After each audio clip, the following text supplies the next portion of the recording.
Pesquisadores da USP descobriram que, dependendo do ponto de amadurecimento, o mamão-papaya inibe a proliferação de células de câncer no intestino. Os estudos foram feitos in vitro e os resultados publicados na revista Scientific Reports. Que a gente conseguiu relacionar o amadurecimento do mamão, que modifica as estruturas das fibras alimentares das pectinas, com o efeito dessas pectinas em células de câncer.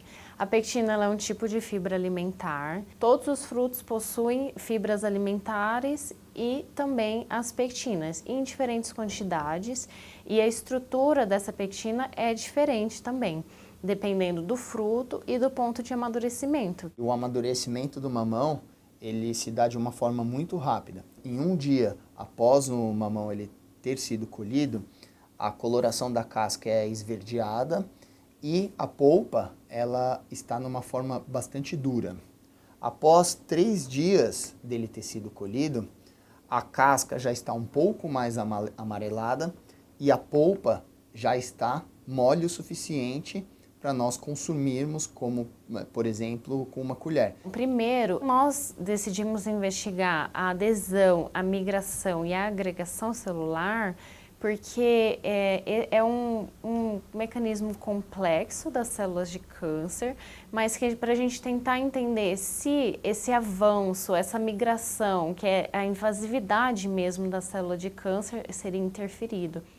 Em vermelho são as células epiteliais de câncer de cólon e as células em verde são células epiteliais do cordão umbilical de bovinos, que respondem muito rápido às substâncias químicas produzidas pelas células de câncer. O que nós podemos verificar foi que 24 horas após o tratamento, no controle, nós tivemos uma migração das células epiteliais e das células de câncer, umas em direção às outras. O terceiro dia após colheita inibiu a migração de células epiteliais e de células de câncer mediada por quimiotaxia. E o que é a quimiotaxia?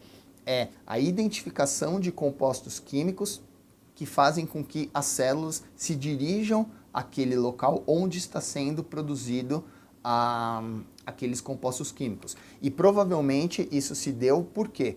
Porque as pectinas do terceiro dia após colheita, elas interferiram de alguma maneira na interação das células de câncer com as proteínas da matriz extracelular. Depois a gente investigou por qual tipo de morte celular essas células estavam passando. Então a gente fez um experimento onde a gente viu que as células, a maioria delas, estavam tendo morte celular por necroptose, que é um tipo de morte celular programada. E depois disso a gente verificou, tentou entender alguns mecanismos que poderiam estar alterados. O que do tratamento alterou na célula para que ela passasse, para que ela sofresse morte celular por necroptose. O que nós pudemos verificar é que as pectinas extraídas do primeiro dia após a colheita, elas apresentavam um tamanho molecular muito grande, com muitas ramificações nas suas estruturas principais. Conforme o fruto amadurecia, e exclusivamente no terceiro dia após colheita, esses polissacarídeos eles estavam com um tamanho molecular reduzido e também as suas ramificações elas estavam em menor tamanho. Mas algo que nós conseguimos verificar e que foi também o que nós conseguimos relacionar com o efeito biológico foi que, apesar dessas ramificações elas estarem com um tamanho reduzido, elas estavam em maior número, mostrando que outras frações de polissacarídeos vieram sendo degradados pelas enzimas endógenas dos frutos e foram enriquecendo essa fração solúvel em água. Então essas pectinas, elas são pectinas solúveis em água. Com o fruto já completamente maduro no quarto dia após colheita, essas ramificações elas já não apresentavam um número tão grande quanto no terceiro dia após colheita. E os seus efeitos biológicos foram reduzidos drasticamente em relação ao terceiro dia após colheita. Esse, na verdade, foi o pulo do gato do nosso experimento. Enquanto outros pesquisadores eles modificam quimicamente as pectinas, a gente deixou o mamão modificar para a gente. Então, foi uma modificação natural. Isso nos abre possibilidade para pensar em outros mecanismos de ação benéfica da ingestão de frutos com alta quantidade de polpa, como, por exemplo, o mamão.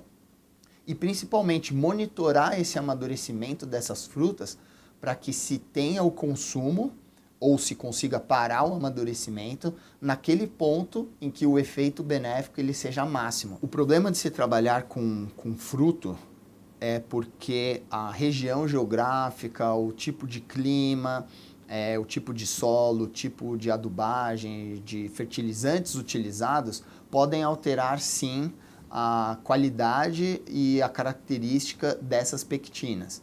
Então, no nosso estudo, nós utilizamos algumas amostragens biológicas de uma região específica do Espírito Santo. Em outros estudos que nós estamos fazendo com mamões produzidos na região da Bahia, os resultados já são diferentes, mas eles também são resultados positivos, só que eles estão ocorrendo provavelmente por outros mecanismos que são determinados pela identidade dessas pectinas. Estudos futuros estão sendo direcionados para estudos in vivo, em modelos de indução da carcinogênese do cólon e o tratamento desses animais com as fibras isoladas dos frutos verde e dos frutos maduro. Então aí já é um cenário mais complexo, onde a gente tem a digestão, tem a fermentação pela microbiota intestinal dos ratos e a interação direta também dessas estruturas com as células de câncer. E a gente vai conseguir ver